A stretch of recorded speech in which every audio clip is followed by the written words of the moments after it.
Então, o nosso último exemplo aqui é a sequência de Fibonacci. Se vocês lembram bem dela, pode ter uma variação aqui nos primeiros termos, mas a gente vai assumir que F0 aqui como sendo 0 e depois F1 como sendo 1. Já F2 vai ser a soma dos dois anteriores. Então, F2 vai ser 1, F3 vai ser a soma dos dois anteriores, que é 2, F4 a soma desses dois agora, que é 3, F5 a soma desses dois, que é 5, e assim por diante. Então vamos ter a nossa sequência de Fibonacci. Temos aqui no slide a sequência e a definição recursiva. Vamos olhar primeiro aqui para a definição recursiva. Se n é igual a 0, o primeiro termo é 0, se n é igual a 1, o segundo termo é 1. Se não, você soma os dois termos anteriores. Vejam que a gente só vai somar com F2, então sempre existem os dois anteriores. O nosso caso base é n igual a 0 e n igual a 1. Se o nosso caso base é o n igual a 0 e o n igual a 1, já temos eles aqui, ó, condição de parada da nossa chamada recursiva da função fib. Ela é basicamente uma tradução, né, dessa regra que tem em matemática aqui em cima. Então, se n igual a 0, retorna 0. Se n igual a 1, retorna 1. Se não, retorna fib de n menos 1 com n menos 2. A soma dessas duas chamadas recursivas. Eu vou desenhar aqui, para a gente poder mostrar melhor como que fica a chamada recursiva da sexta posição, né? Então, a sexta posição seria essa aqui. O sexto termo, no nosso caso, seria o 8. Tá? Na nossa função fib, fib de 6 não vai entrar em nenhum desses casos básicos, então vai chamar fib de 5 e fib de 4. Recursivamente, vamos vir aqui primeiro para a esquerda, fib de 5 vai chamar quem? Fib 4 e fib 3. Depois, fib 4 vai chamar quem? Fib 3 e fib 2. Fib 3 chama fib 2, fib 1. Fib 1 não vai mais chamar ninguém, porque aqui vai acabar. Vamos entrar no caso base, vai retornar 1. Mas fib 2 ainda vai chamar fib 1, fib 1 e fib 0. Tá? Fib 2 vai chamar fib 1, que aqui também é um caso base, e também é um caso base. Agora, veja só o que acontece aqui nessa nossa árvore de recursão. Temos a chamada de fib 2 aqui e também temos a chamada de fib 2 aqui.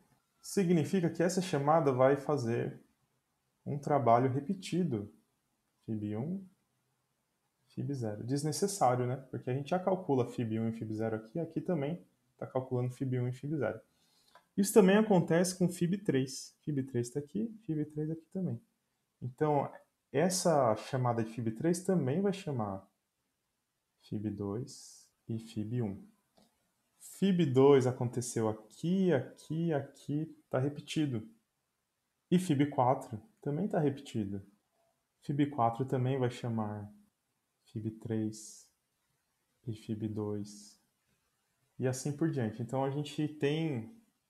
o que a gente tem aqui no exemplo do Fibonacci é um exemplo em que mostra para a gente que muitas chamadas são feitas repetidamente, que não precisava ser feito. Então, nesse caso aqui do Fibonacci, a nossa solução recursiva ela está fazendo cálculos mais de uma vez desnecessariamente.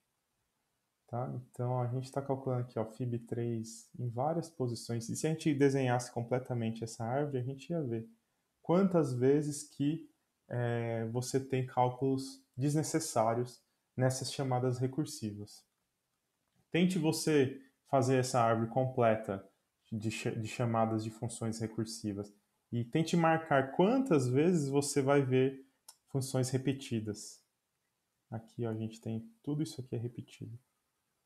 Porque basicamente é só esse lado aqui da função de Fibonacci, sempre à esquerda, é que não vai acontecer as repetições. Tá? Então toda a árvore que a gente encontra aqui à direita vai ser uma árvore de chamadas totalmente repetidas e desnecessárias.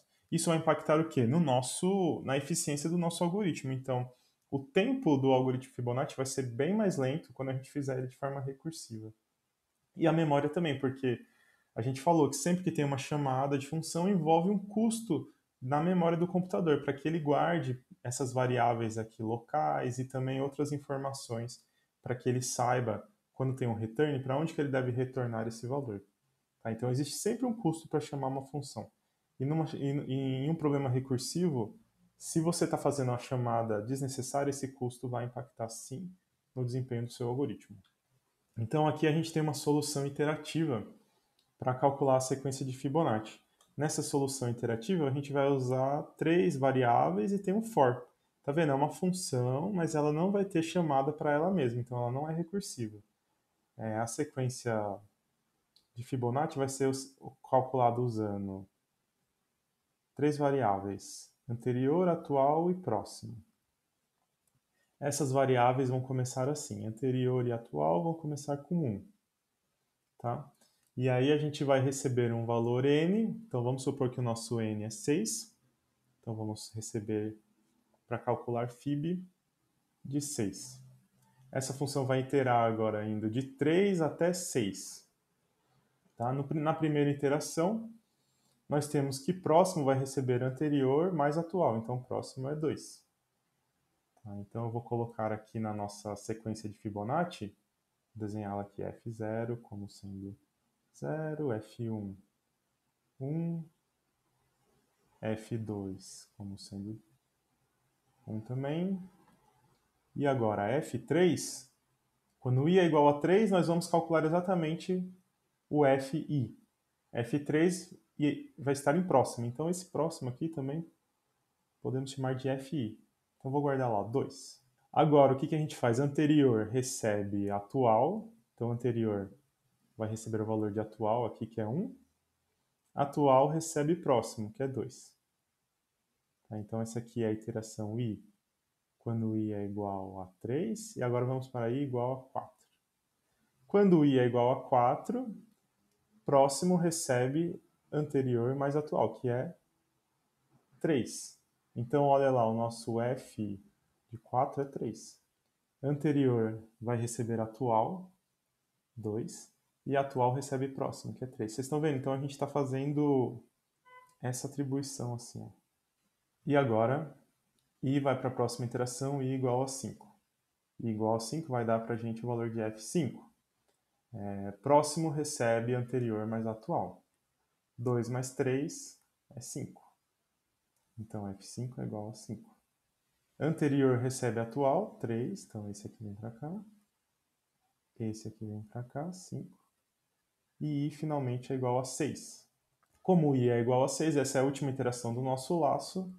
Então, vamos finalmente calcular o F de 6, que é igual a anterior mais atual, que é 8. Então, o F6 é igual a 8. Nós conseguimos calcular a sequência de Fibonacci, aqui fomos calculando incrementalmente, usando uma solução iterativa, usando um laço.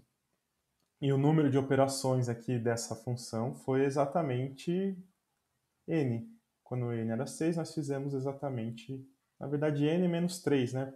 N menos 2, porque nós já tínhamos pré-calculado esses dois valores aqui. Tá? Então, para essa função ficar um pouquinho melhor, só a gente deveria considerar o f de 0. Então, aqui a gente deveria ter um se n for igual a 0, retorne 0.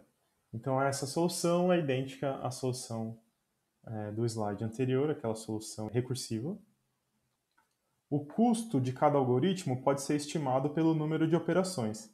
Na versão iterativa do nosso FIB, o número de iterações do nosso for era aproximadamente n. Então, sendo mais preciso, tínhamos n menos 2 iterações. Podemos aproximar isso para n menos 2 operações. Já na versão iterativa, o número de operações vai ser aproximadamente fib de n. Tá? Então, se a gente estiver calculando fib de 200, isso aqui vai ser aproximadamente 1,6 elevado a 200. Para vocês terem uma ideia do tamanho da diferença aqui desses dois números, esse valor aqui ele é aproximadamente 6,67 vezes 10 elevado a 40. Então, é muito grande a diferença do algoritmo interativo para o algoritmo recursivo. Isso aqui a gente está falando em número de operações. Pode ser que tenha uma diferença dependendo do computador que vai executar um algoritmo ou outro. Pode ser que o seu computador seja mais rápido que o meu. Só que nesse caso específico aqui, nós dizemos que o custo de execução desse algoritmo é exponencial.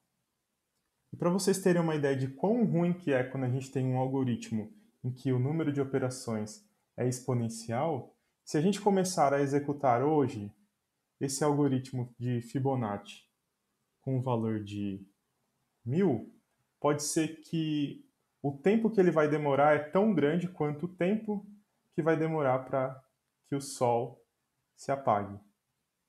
É isso mesmo, parece exagero, mas é verdade. Então, quando a gente tem esse tipo de algoritmo com custo exponencial, nós falamos que ele é um algoritmo intratável. Ele pode estar correto, ele calcula o que você precisa, mas vai demorar muito, muito tempo até que o seu algoritmo resolva aquele problema. Então, não é um bom algoritmo. Esse é um exemplo muito bom de que aqui a gente consegue ver o tamanho dessa diferença aqui entre o número de operações dessas duas versões para o mesmo problema. Então é isso, pessoal. Dúvidas, escrevam no fórum de dúvidas da semana ou comentem aqui no vídeo. Até o próximo!